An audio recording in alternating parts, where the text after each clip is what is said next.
I'm indeed very happy to give this lecture under the series History of Ideas.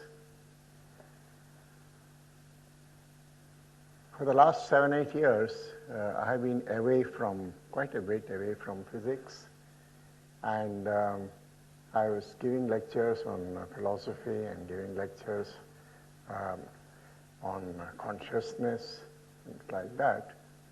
But I feel that now I'm back home in an area where I have lived my life for almost 44 years, as Dr. Narasimhan said. The various things he said about me, I'm reminded of C V Raman. C V Raman once said that he wears a very tight turban on his head so that when people introduce him, his head doesn't get swelled up, so that it keeps it right proportions. Though of course I am no C V Raman, still I think Narasimhan has been too generous in saying many things about him. So I thank him for that. But let me proceed with my talk. Now in this talk, I want to highlight certain aspects of the historical development of physical sciences. History, I would like to start with a comment by none other than Bernard Shaw, who said that the lesson that we learn from history is that we cannot learn from it. Then there is a recent book called Understanding the Present, which says history is a dusty archive of doubtful value. Truths of science do not require the wisdom of the past. Scientific progress is so radical that at every stage it is able to throw away the baggage of its own history. A computer scientist need not know anything about Newton. These are statements that are made, in my opinion, absolutely wrong. Not that I would like to contradict Bernard Shaw if he faces me today, but I think we cannot agree. Maybe we can agree with partly somewhere about some aspect of history, but certainly not about history of ideas, because I think the way science has developed, as we shall see, is because of persistence of ideas and how they have been exploited. Now, to talk about history of science,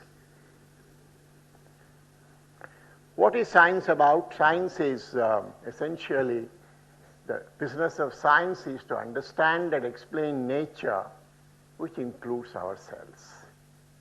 So the way of science is observation of nature, classification of phenomena, curiosity to understand and explain. That is the first thing. Of course, here we have no option but to use our common sense to begin with. Then we formulate ideas. From ideas, we formulate concepts and theories and mathematical formulations.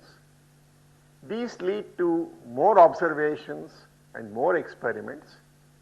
And there is the phenomenon of serendipity, which is chance discoveries. In fact, in science, I don't know in how many disciplines this is true, but this is very true of physics, that most of the fundamental discoveries, I would say a very large fraction of them, have been just chance discoveries. I will talk a little bit about them, because you have to keep your eyes open. Sometimes, if you are keeping your eyes closed, you can never discover anything. But what is discovered is just a chance affair. It's not that you planned for it. I mean, very fundamental discoveries have been made by the serendipity word. If you are not familiar with it, comes from Simhala Dweep. The story goes that some two fishermen went out into the sea in search of for fishing. And then by chance they discovered many new types of fishes. So that is the reason why it is called serendipity, that you discover something for which you were not prepared at all. I mean, it's absolutely surprising things. And also, technology has played, particularly in the field of physics, an exceedingly important role in the development of the science itself. As time has progressed, technology is because of the role of microscopes, telescopes, and then accelerators, satellites, etc. This has been the reason why it has been possible to go to much farther off distances in observation. The whole of the universe we are able to explore today in practically every band of the electromagnetic spectrum and particle spectrum, and also go the other way and look at the exceedingly small regions of space in exceedingly short intervals of time what can happen. Because in my talk today, what I am going to highlight is mostly on space, time, and things that happen which can never be seen by the human eyes. You need instruments, you need your brain to be able to understand and interpret what is happening in those observations. This, of course, leads to new ideas, new theories, and as you know, the business of theories is to predict new things, then they are again verified, falsified, and as we shall see, one of the things that has happened is much of common sense, unfortunately, has been overthrown completely. What we today regard as scientifically true can no longer be understood purely in terms of common sense.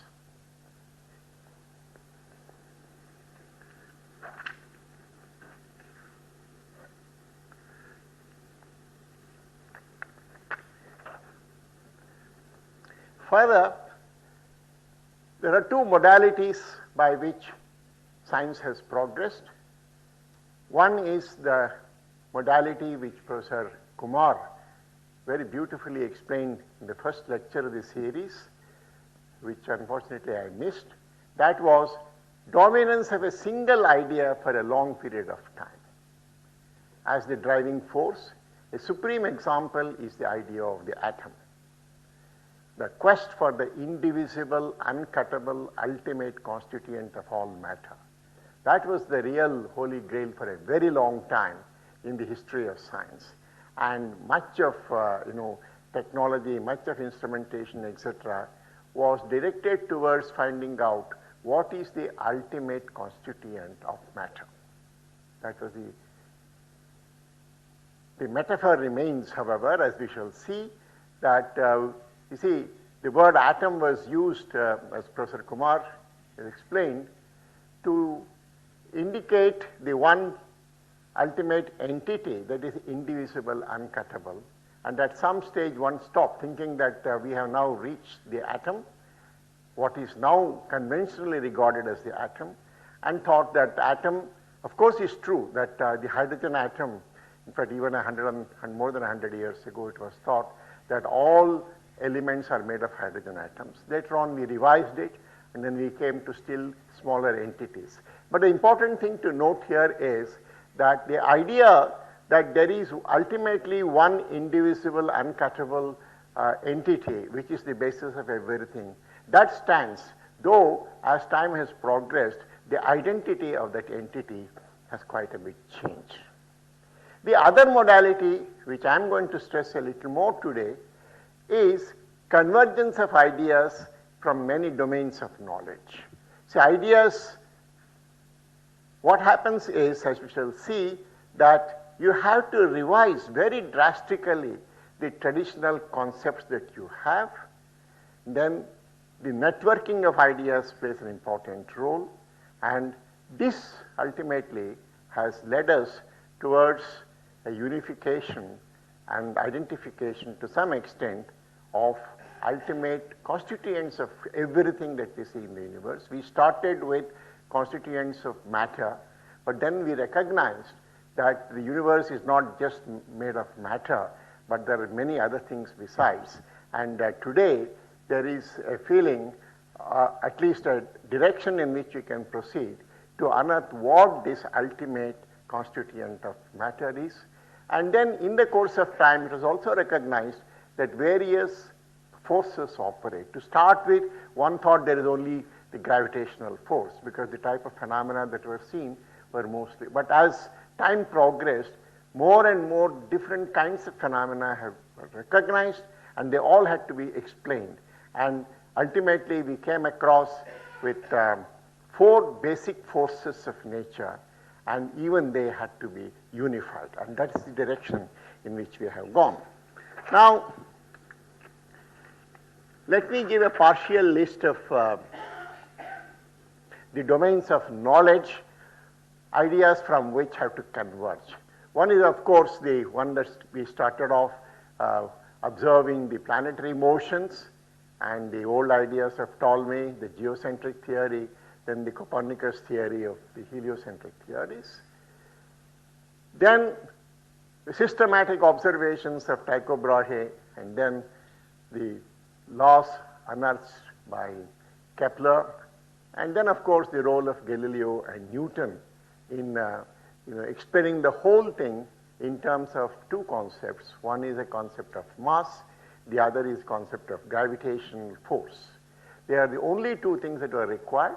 And then the concept of force is an anthropomorphic concept to start with. When you try to lift a heavy weight or try to push a cart, you recognize that you have to have force for that. That is how it started. So initially one thought that, you see, if a particle is moving, you have to continuously keep for the particle or for the object to move a constant force. But later on it was recognized that it's only related to acceleration, change of velocity. So Newton actually defined force from a simple relation F is equal to ma. That is the real definition of force to begin with.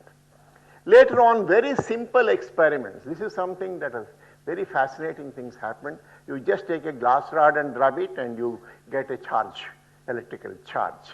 And that was the beginning of the whole field of electricity. Today you can imagine where we have gone in terms of the discipline of electricity, looking at all that is happening.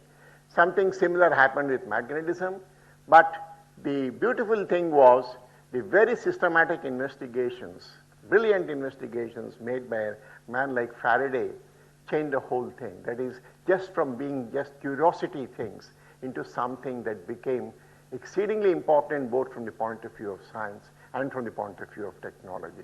That is the idea of the electric field, the idea of the magnetic field, and the idea that a changing electric field gives rise to a magnetic field, and a changing magnetic field gives rise to an electric field.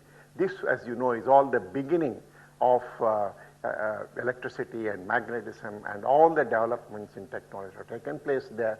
But more importantly, from the point of view of fundamental ideas, the idea of the field was born with the idea of magnetism and electricity. But something, of course, then again theoretically, Maxwell was using the ideas of Faraday, his induction, ideas of induction, and theoretically he was trying to play with it, and he discovered electromagnetism. And then surprisingly, when he wrote down his equations, he found there was a term there which was a velocity term, and that velocity turned out to be the velocity of light, which had been determined by them. This was only, how sometimes science proceeds. It is his intuition that just because this particular parameter, velocity of parameter which he has, is identical with the velocity of light, he said light is an electromagnetic phenomenon. Till then, of course, there was always this conflict between Newton's ideas and Huygens' ideas. Newton was saying that light is particles, and then Huygens, on the basis of interference experiments and others, was saying light is a wave and so on. So whether light is a wave or it is but as an electromagnetic wave, the recognition of that was another crucial idea that came out of the simple ideas of Faraday about electrical and magnetic induction and the theoretical formulation of Maxwell's equations by Maxwells. Of course, in parallel, the other streams also were developing, like heat and thermodynamics, statistical mechanics, where again Maxwell played an exceedingly interesting role, important role. But in all this, one thing was giving trouble. What is, you say, you talk about the field. The field is not material. You cannot feel it. You cannot do anything about the field to say that it has the characteristics of matter. Then, in case of gravitational field, in case of electric field, in case of magnetic field, etc., a mysterious medium was postulated, which was called the ether.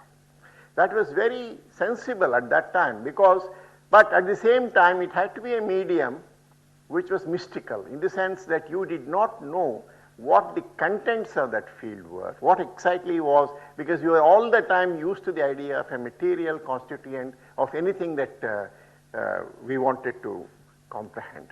So the idea of ether started dominating. And here, where it starts, the dominance of one single experiment. You see, what this led to was the question, if the electromagnetic wave is light, or light is electromagnetic wave, then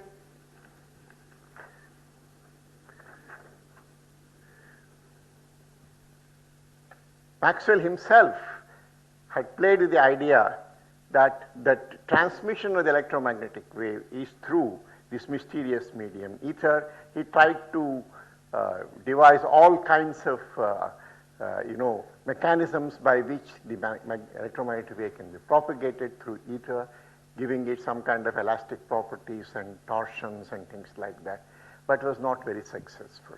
So this became a very important consideration for somebody to see what exactly is happening in the phenomenon of light, basically. It again brought back the focus on the phenomenon of light to determine the velocity of light and to determine whether the light is moving with respect to the what exactly is light, and then this mysterious ether, whether it is stationary or whether it also moves along with the earth. Now, what had happened till then was Newton's dynamics had dominated in the explanation of every phenomenon that one had come across in nature. Newton's equations dominated, simple equations like F equals ma and F equals g into m1 by m2 by r squared. Then all these concepts had come into vogue.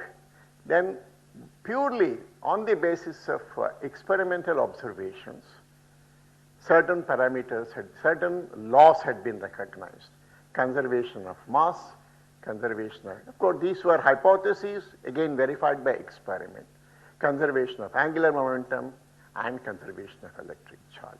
There was nothing that could violate any of these by themselves independently.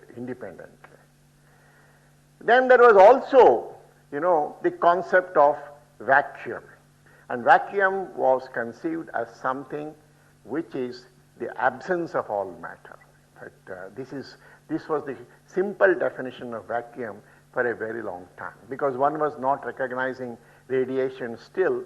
So wherever you could use a pump and take out all the matter from it, you thought you had created vacuum basically. And chemistry had developed, and one had known that all the substances on the earth could be classified into belonging to the 92 elements from hydrogen to uranium. But it was felt that chemical transformations had to obey these laws, conservation of mass, conservation of energy and all that.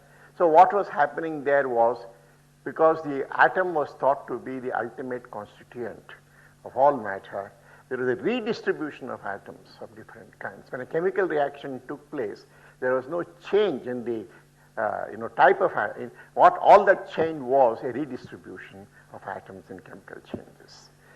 Now,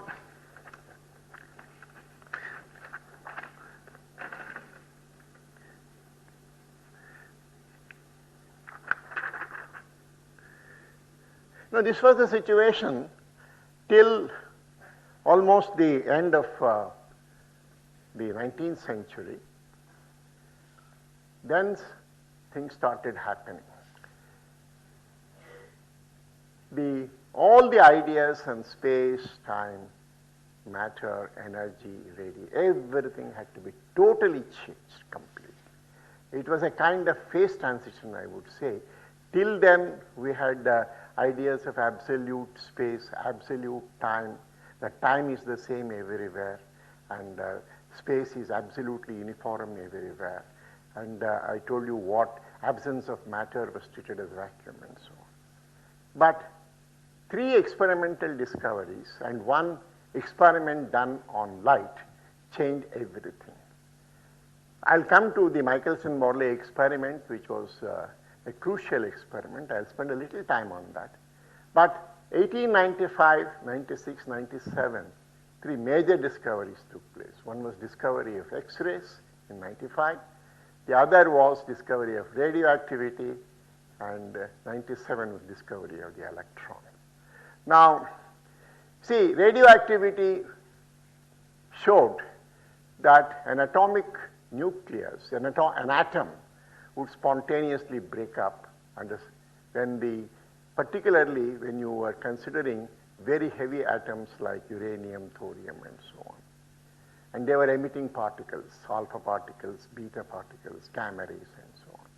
So the stability of the atom became a very important consideration. How is it that spontaneously these particles are coming out, violating what was till then considered as conservation of matter? Because matter is now going into an entirely different form, and energy is coming out because these particles are energetic. So question was, are they violating conservation of energy and momentum and conservation of mass kind of thing? And then question is, till then one could convert, as I was telling you, one kind of atom to another kind by chemical reactions. But this was not a chemical reaction because entirely new kind of thing was coming out. Then discovery of the electron. Electricity had been known, but what exactly was responsible for the electron, for the electricity, was not known. And then, this a simple tube, of course called a discharge tube, where you have a high voltage between 2 cathode and electrode, and then you have a low pressure gas, gives rise to an electrical discharge.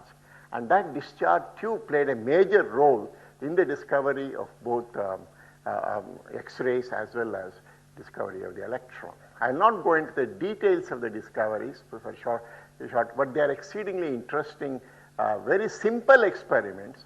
But to identify that the charge was due to a single particle, a very light particle with a certain mass and charge, and the ratio of mass to charge was determined by beautiful experiment. They are all set of, the experimental beauty of some of those experiments. Millikan's experiment is called the oil drop experiment to measure the E/m ratio, the charge of the electron. They are simple to visualize, but required quite a lot of effort to convince oneself that one is going right.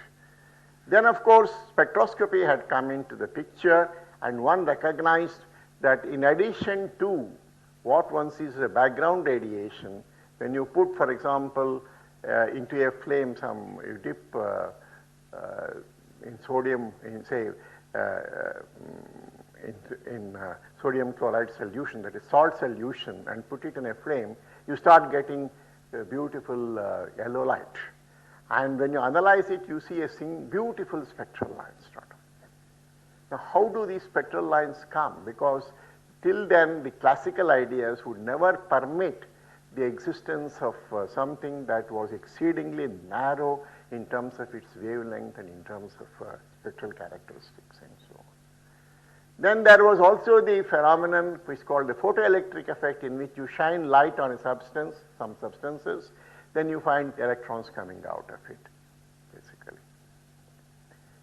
Now, these were the phenomena which led to, and also there was a discrepancy in the spectral distribution of the light from most of the black bodies, and therefore the quantum hypothesis was introduced by Max Planck.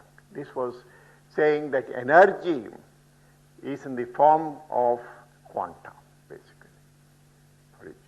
And that was the beginning of the whole field of quantum mechanics, which developed over the next 25 years. It was in 1900 that the quantum hypothesis was put forward by Max Planck, and then it took about 25 to 30 years. And these all had, why I am mentioning this is, these all had implications to our fundamental concepts, most fundamental concepts on space and time and vacuum. That's what I am coming to. Then you have the special theory of relativity of Einstein. Now, this was essentially started with the experiment of Michelson-Morley, who found that there is no evidence for the Earth moving with respect to the ether. And this was done on the basis of a very simple and beautiful experiment.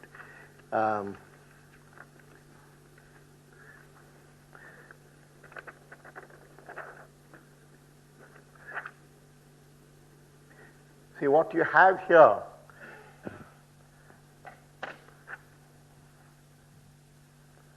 is a source of light, and then a half-silvered mirror here, and then another mirror here, another mirror here, and then you have here, you can have the eye, or you can have some instrument here to record the light spectra, fringes basically. Now what happens is, if the light goes this way, gets reflected, part of it gets reflected this way, part of it goes through, then it gets reflected back and comes down here. And the other way the light can travel is the same, goes up here and comes down and comes here. Now the question was, if there is an ether wind, then is there a difference in the total time of travel of the light between in this path and in this path? That was the question that was asked. Because in this case, the light is traveling against the ether wind. So if a swimmer is swimming and if he is going against the stream, then you see his speed will be lower.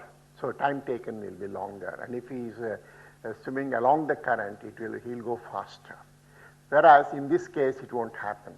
So Michelson-Morley experiment was just based on the simple idea whether is there a shift in the velocity of light as it in this path and in this path. And the answer was negative, that there is no difference between this path and this path.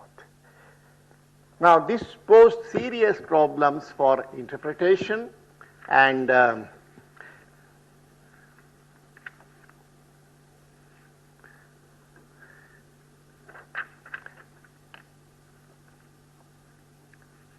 I'll come to the interpretation shortly. Let me finish this slide. How to explain the fact that the velocity of light doesn't change in the, that means it violated the fundamental concept of dynamics till then, that what we call the addition of velocities. If light is traveling in one direction with a certain velocity, and if the source is moving, or if the reflector in this case is moving, or then there should be an addition of velocity or subtraction of velocity. This was not happening. All the time we know that in normal say billiard ball collisions, or when we are running against another, if two people are coming and they are moving in opposite directions, the two velocities add. But here, the mysterious thing was that the light velocity was just violating the normal law of addition. This is what Einstein had to explain. Why is it that the velocity of light violates this particular? So I'll come to that. Then, you see, with the radioactivity, it was possible to probe smaller and smaller dimensions.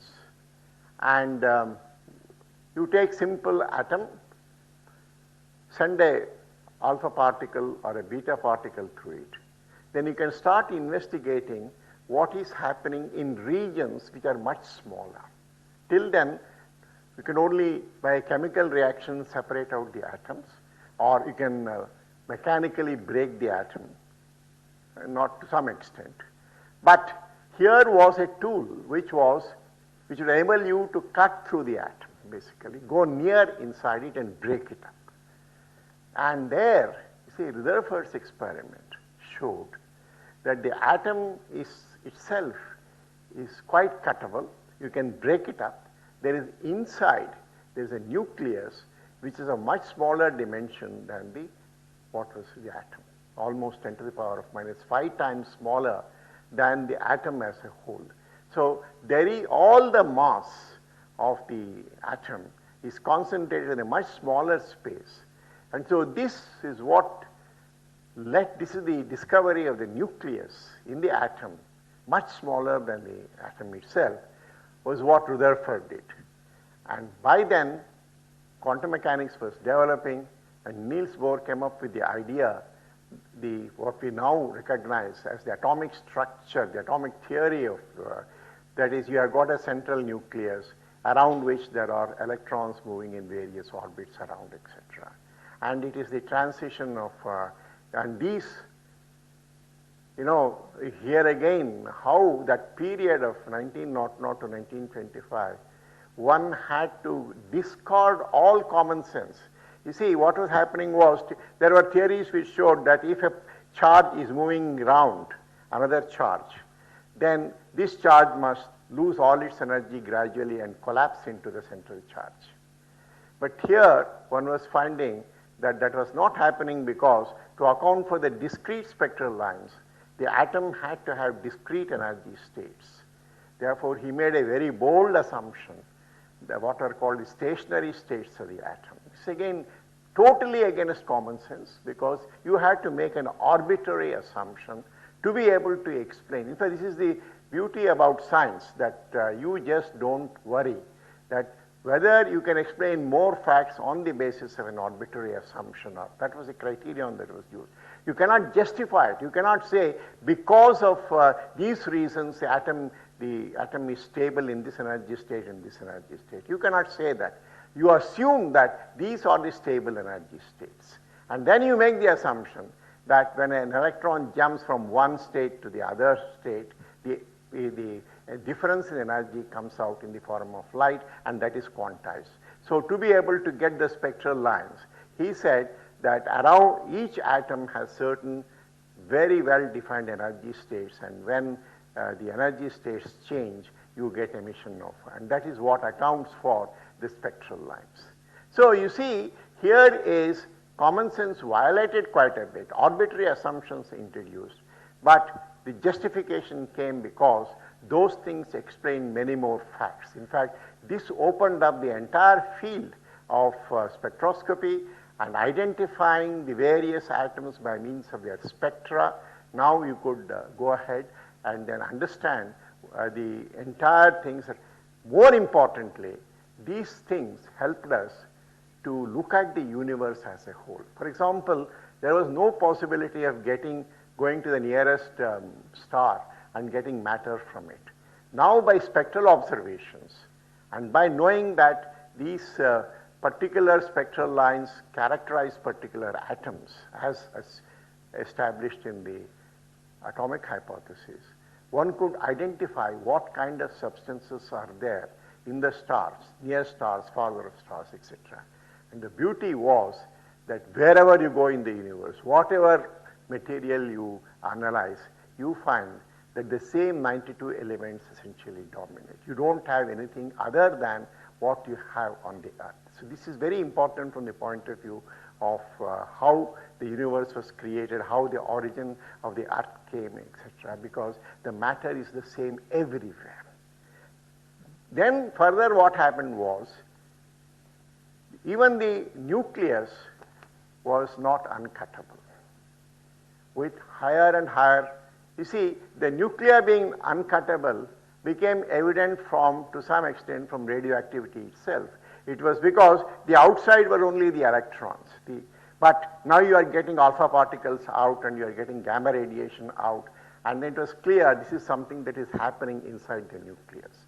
So the first evidence for the uncuttable nature of the nucleus itself, not leave alone the atom, came from radioactivity. It is spontaneously breaking up.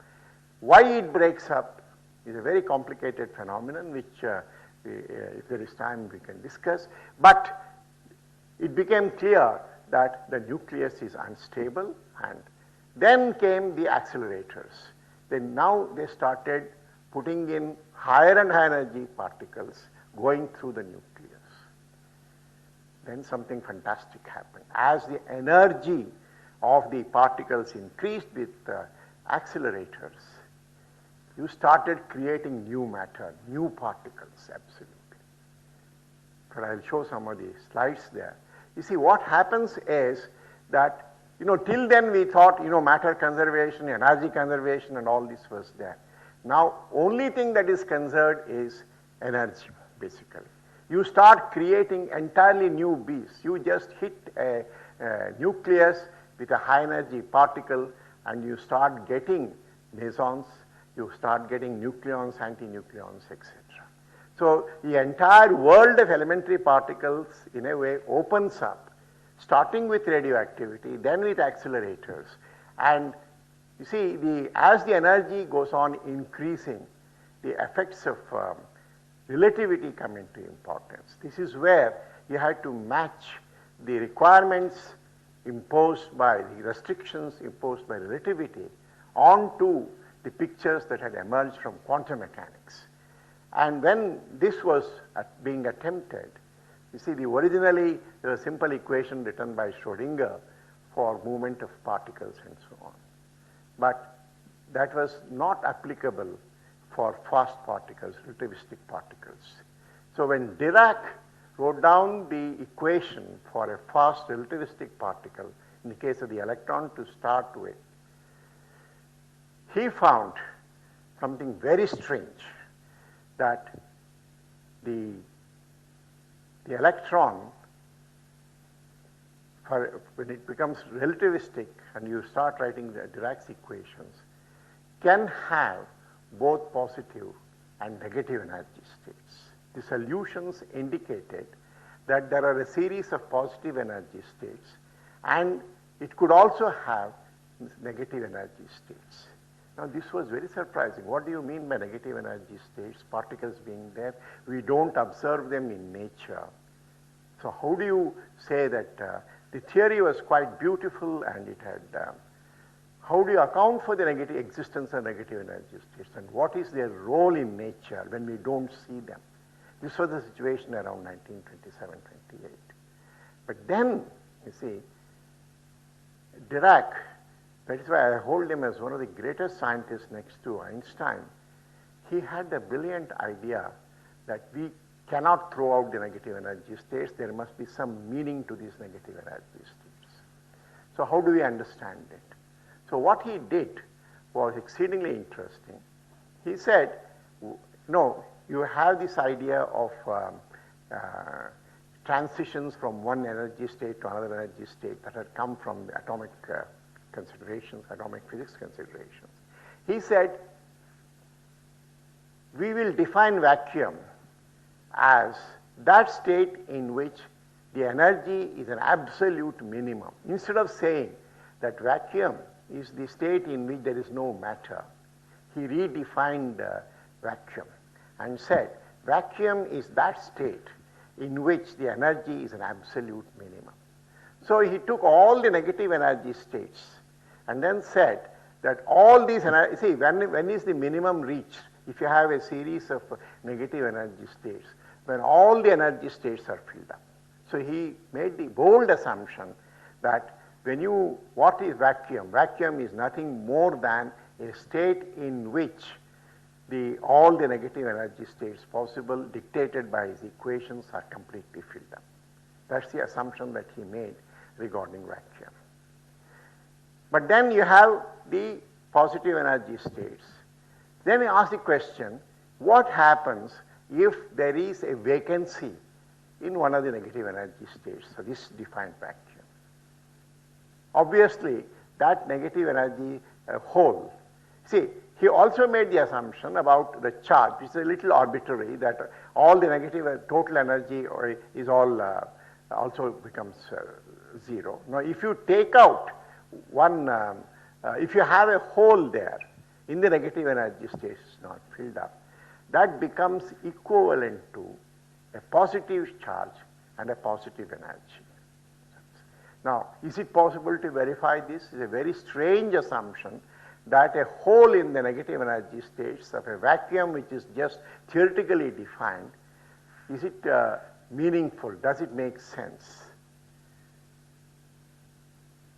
Well, the interesting thing is, in parallel, there are investigations going on in the field of cosmic ray studies, and then they discovered there are particles which have exactly the same mass as that of the electron and charge opposite, which is called the positron. And then it was found that these positrons are always created along with an electron. So it's a pair creation that takes place always, and for that you have got to have energy. So what Dirac had envisaged was, if you put in energy into the negative energy state, then that becomes a positive energy, so that positive charge which is there, the positron assumes positive energy, so it becomes visible, because you can't see something which is negative in energy. So what he says is, you can make it a positive energy state by putting in energy into it from the form of gamma rays. So you start getting a pair of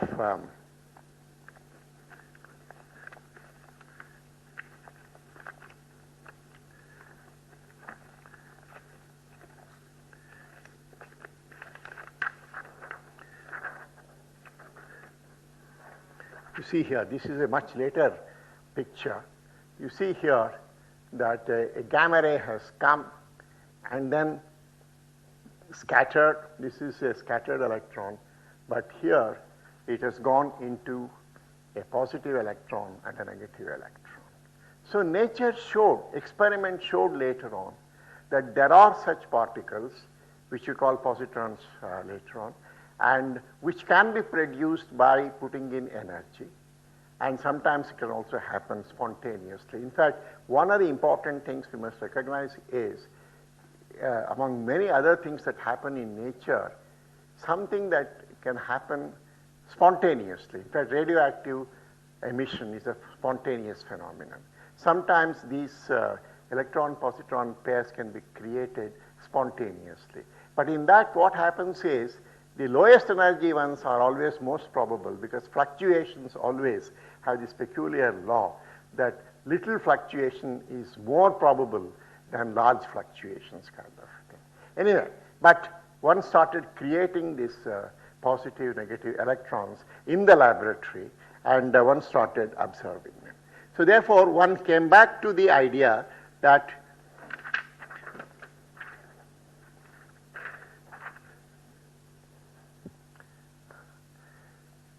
later on, something more interesting happened. As the accelerator energies increased, they started seeing not only positrons and electrons, they started producing protons, antiprotons, neutrons, antineutrons.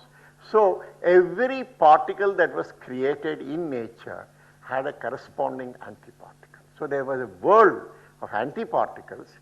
Somehow, for some reason, in the universe we are familiar with, it is dominated by matter.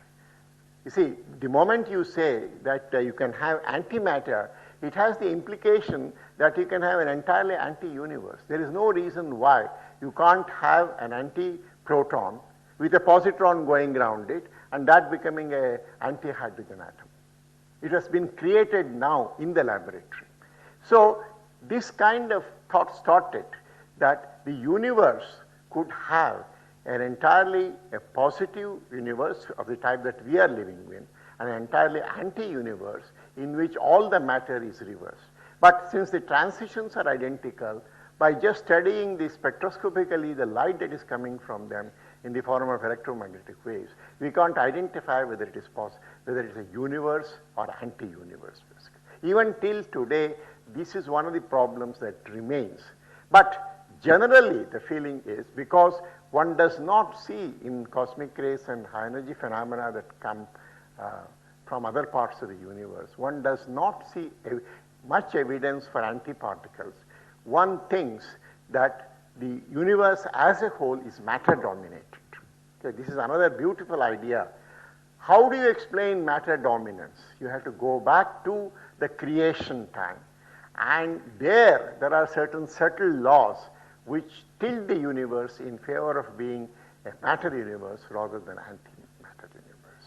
So this, you can see now how ideas in one domain, like for example the accelerator experiments, and started with low energy physics of investigating nuclear phenomena, led to particle physics phenomena. From particle physics phenomena, it has gone to understanding the very origin of the universe and how we are having two important things. One is a matter-dominated universe, that's what we have. And not only that, we are finding when you take the total energy content of the universe and then look at the in numbers, you find more energy in the form of radiation than in the form of matter. That's number of photons to protons in the universe. There is a ratio of 10 to the power of 9. Why it is dominated by photons rather than by protons is another mysterious thing. But that again can be fitted from the developments that have taken place in high energy physics. Now, the other thing that happened, which is also connected with what happens at exceedingly small energy, small spatial intervals and in exceedingly short intervals of time, is something which we have to understand if you really want to interpret ultimately what space is, what time is, and so on. See, there are these particles which exist only for microseconds, for hundredth of a microsecond, to much shorter intervals of time. They get transformed, can you just, into something else. This is a phenomenon which started with radioactivity, but which became more fundamental when dealing with particles. And we found, for example, here is a case, it's a cloud chamber photograph of a particle that comes to rest here.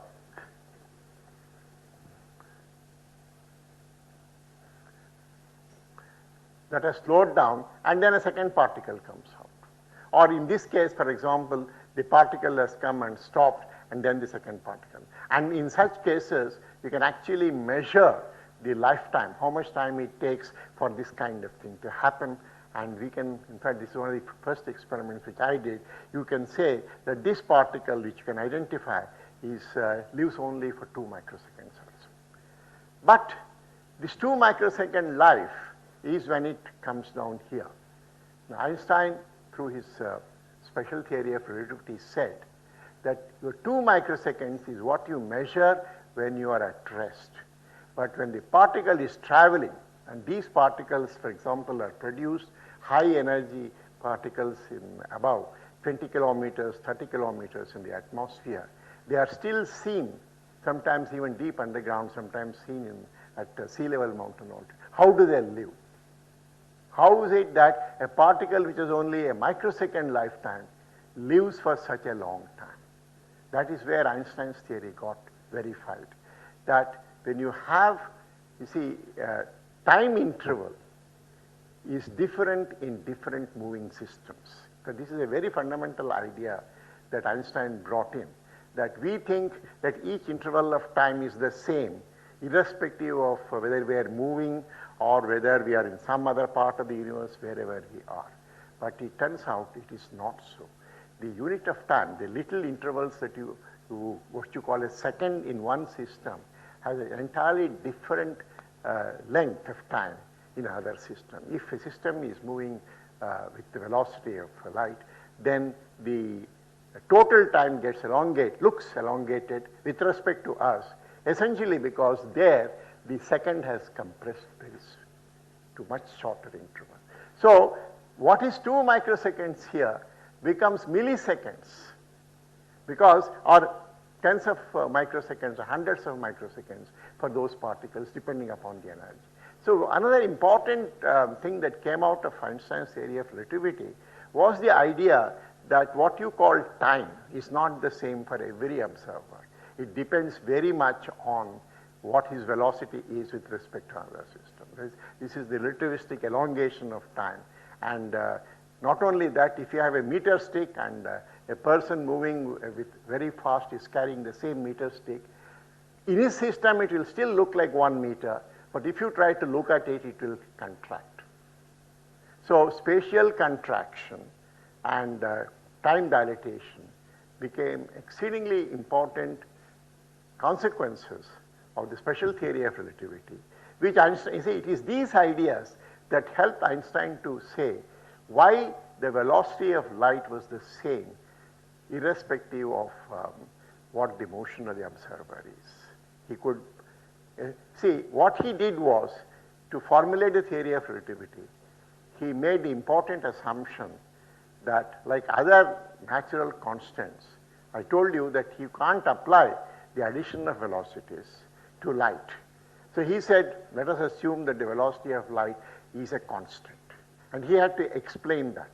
And to explain that, he brought in the ideas of relativistic variation of time and relativistic variation of space.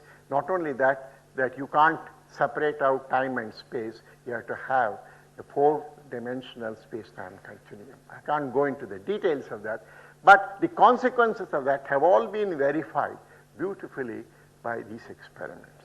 Now this immediately brings us to another important question. What is it that we are seeing here? They are not the particles. It is exceedingly important to realize, because this question came up when one started saying that the dimensions of these particles are 10 to the power of minus 13, minus 14, minus 17 now for electrons, or even much smaller than that. So what do these represent? These are just the footprints of the particles. That means, what are these? These are just the number of the water droplets that are left by the particles that are either stopping or moving very fast and so on. So one of the important questions that was raised early in the quantum mechanics is, you know, in quantum mechanics there is this whole question of what is observable and what is not observable. And then a lot of debate went on in the early days, of course. Could you say that the particle is unobservable? I'm seeing the track of a cloud chamber. Why do you say it is unobservable? It is unobservable. It is so small and things like that. But then that was countered by by showing that these are only, you know, footsteps that are left by the particles, not the particles themselves. That kind of this thing. There is also another important consideration that comes here. That is, we talked about energy conservation, we talked about momentum conservation and so on. Now in quantum mechanics, you see, there is a very famous relation which is called the Heisenberg's principle of uncertainty, which is delta E delta T equals H. Now this relation connects certain parameters like energy and time, momentum and space and so on.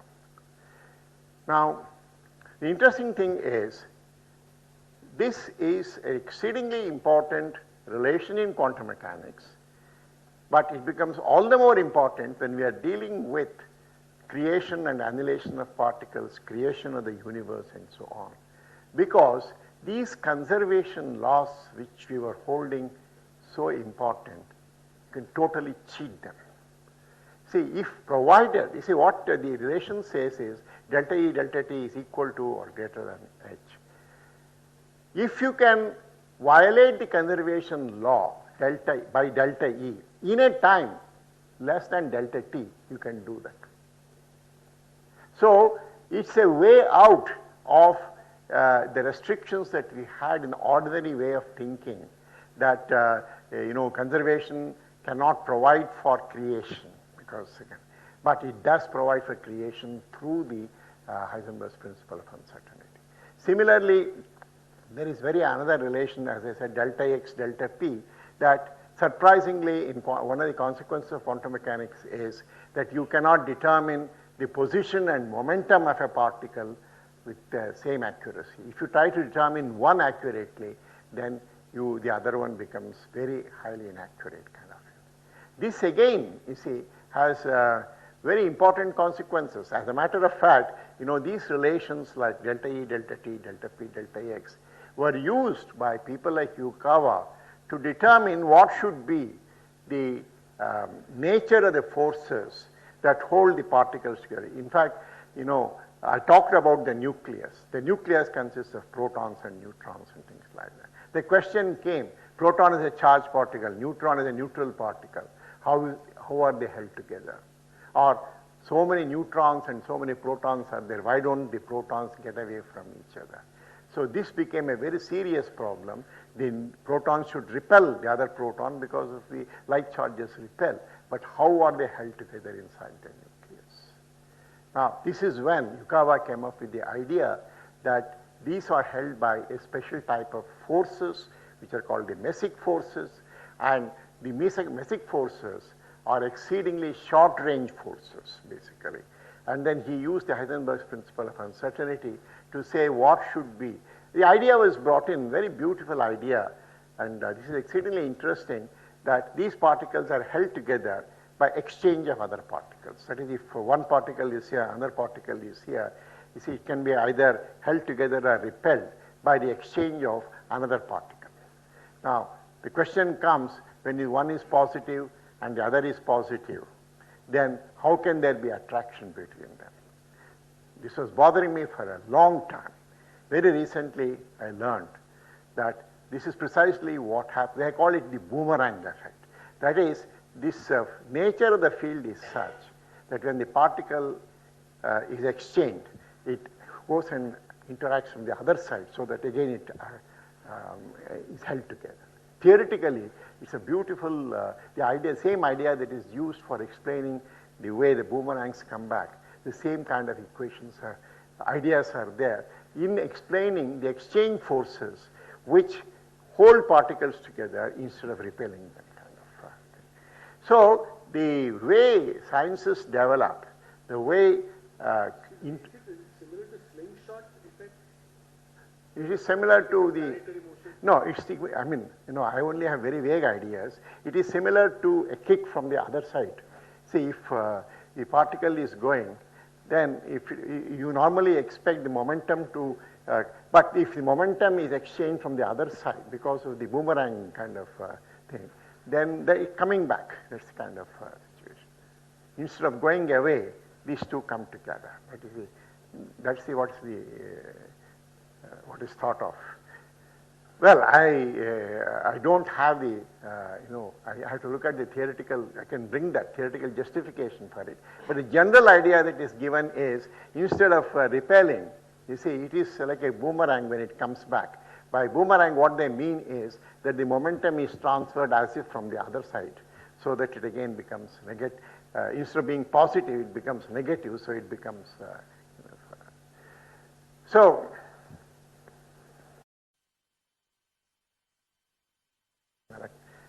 pi meson comes into case of mu meson.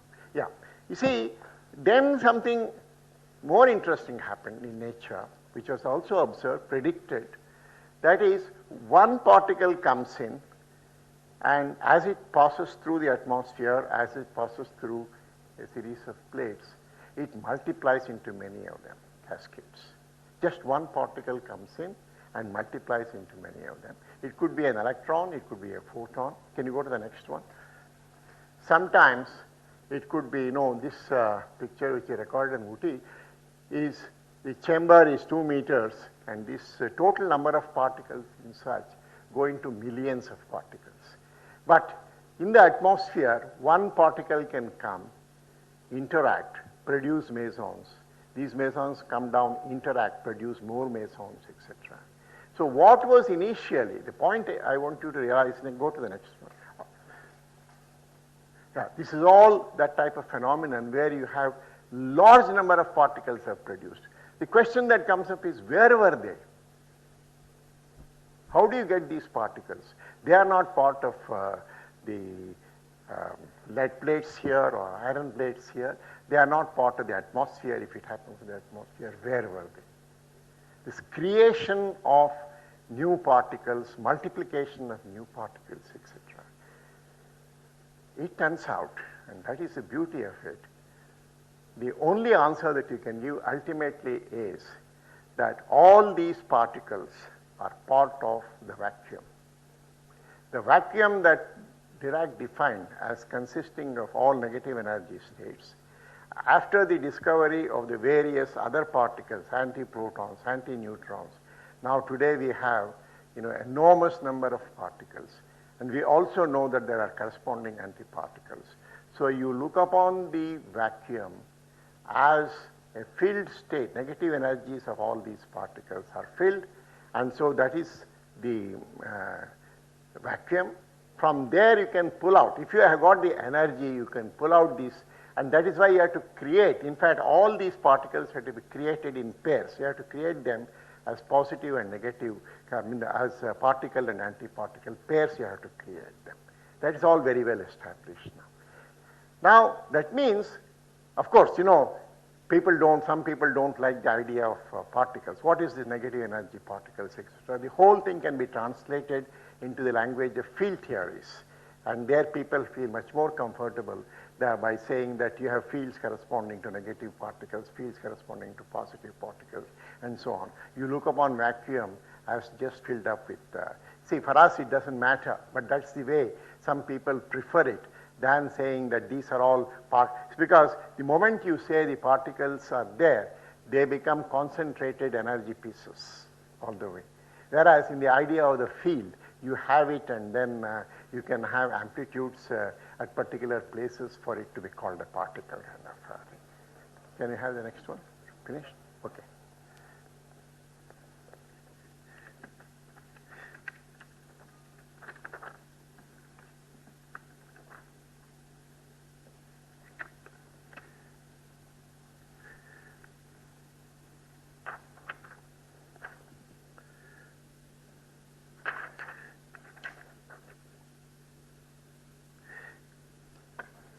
So I want to take up this question, relativity and common sense.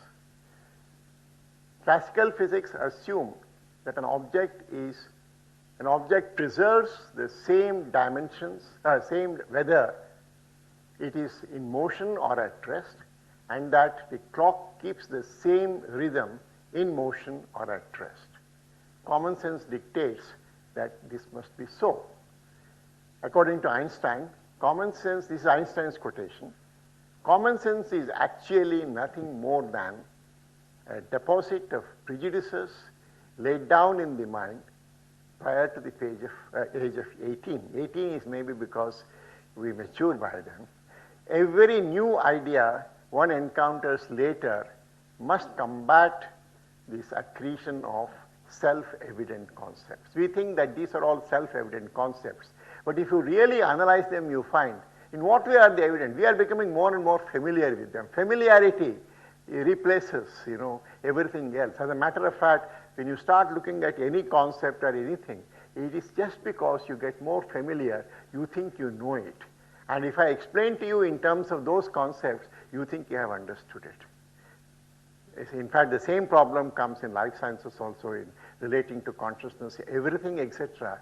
You see, what we think we know, is very different from what the reality actually is. Relativity tells us we cannot foretell the phenomena accompanying great velocities from the sluggish behavior of objects visible to man, because the phenomena at very high energies or very different from what, this is a beauty about nature, that since we all believe in the theory of evolution, our system, our brains, our entire sensory system, everything is adjusted to the middle dimensions, because we can see things over a certain distance range, over a size range, so everything as if is adjusted to suit this particular requirement of ours. This is the kind of thing. And therefore, whenever something happens in these dimensions,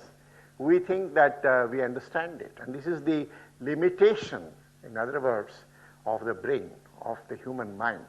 Because probably evolution is responsible for it. We have grown accustomed to these things because of the particular, maybe because of the struggle for survival or whatever it is, for certain dimensions. But the moment you go into the larger dimensions in the universe, or moment you go into smaller dimensions, we enter unknown territory. Therefore, we find that quantum mechanics and then cosmology and relativity as something which is beyond our comprehension, basically. So that is one of the things we must remember, that this is nothing very surprising. You see, if we thought that matter is conserved, why? Because when we break something and if you put all the matter together and weigh it, we get the same weight. We thought that is how we started. So things that gets ingrained in our mind. But if you had known right from the beginning that there is a certain amount of energy in it, and then, so even though you weigh it, you see, you have to spend energy to bring them back together and all that, you would have an entirely different picture of the whole understanding.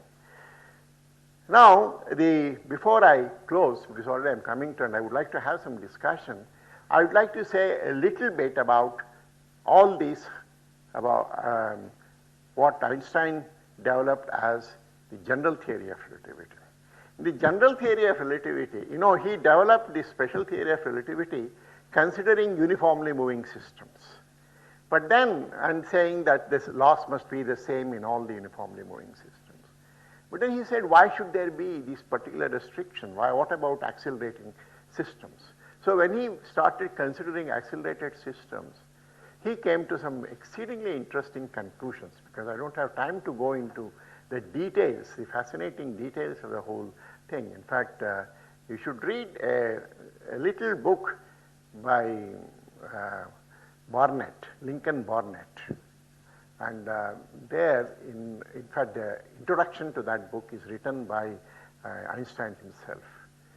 All the ideas are explained in exceedingly simple way that anybody can understand, kind of thing. Now, the consequences of general theory of relativity are very much more interesting. First of all, one of the consequences is that the so-called space, which according to us is Euclidean, that means we are all tuned to the idea of Euclidean geometry, and we think that is supreme. One of the ideas that comes out of general theory of relativity is the universe as a whole, the geometry is not Euclidean. There are other geometries. That means curvature becomes an extremely important part. The second important conclusion which he comes to, and you see, matter, if you have anywhere, that curves the geometry around it. The space-time geometry around matter gets curved. And this, was verified beautifully by Eddington in his solar eclipse experiment. You had a star behind the sun, quite a long way off, and then he found that the actual light rays, that means the position of the star was shifted with respect to where it was because of the gravitational effect which is a consequence of general theory of relativity. But more importantly, he also came to the conclusion that mass itself, which we talk about, you see, material means mass. Mass itself is nothing more than curvature of space. So he came to the interesting conclusion that wherever, you see, we were talking about there being curved space in the presence of matter, he went one step higher and said matter is nothing more than curved space itself. So where you have more matter, the space is curved. That's all that is happening. In fact, he explained, in fact, with this idea, he dispensed with the idea of force itself, because after all, the old Newtonian idea that there is a gravitational force between the sun and the earth when it is going round, he said that is not so. What is happening is the space around is such that this will be the most optimal path for the earth to go around the sun. The space around the sun is such that this will be the most minimal kind of. So he introduced the old ideas of the minimization principles were the first to be recognized in physics, and they have played an exceedingly important role. So he could explain away the necessity for a force being dispensed with, that you don't need a gravitational force. You can use the idea that what is happening is there's a change in the space-time curvature of the space kind of. The other important thing which I had no time to go into was, which came out from special theory of relativity, was which of course as you all know resulted in the development of the hydrogen bomb, that energy and mass E equals mc squared was one of the consequences of the special theory of relativity. And here the interesting thing is that even till 1920s, the energy from the sun, see, people thought very senior spectroscopists like Norris Russell, Eddington, and these people believed that the sun is made up of 66% iron and all the elements that we see, and they interpreted the spectra of the sun in terms of the same constituents, basically. Actually, it was not correct. Then one graduate student, by name Cecilia, she examined it and she said, no, this is all hydrogen. That 80% is hydrogen, 20% is helium. They all challenged it. They said she was her own their student. They challenged it. And then they had to accept. Of course, the story goes that later on, even a man like Russell said, I knew it all the time that the sun was made up of hydrogen. This was a very tragic thing. Huh? Not Bertrand Russell, Russell Norris. No, Russell is another famous astronomer. Huh? Spectroscopist. In fact, the story is that when Meghnad Saha, found this theory of ionization, and from which he could predict the composition of the various stars on the basis of spectroscopy, he wanted to do the experiment and show. And he wrote to astronomers in England and America, because we had no facilities at that time, that he would like to do this. But they did not allow him. They themselves did it and got the credit for it. Though, of course, everybody recognizes the importance of Saha's theory of ionization in bringing the stars to the laboratory. Still, it's a very sad story that they did not allow him to go and collaborate with them. So, coming back to the question of the sun, it is this equation E equals mc squared that led to the idea of fusion. And today we know that every star, every object in the universe is operating on the basis of fusion. So I will stop here because I thought I could talk much more, but I would like to have some questions. And one slightly detailed question. The delta E, delta T you said, my understanding until now was that Heisenberg's principle is exactly equivalent to wave particle duality.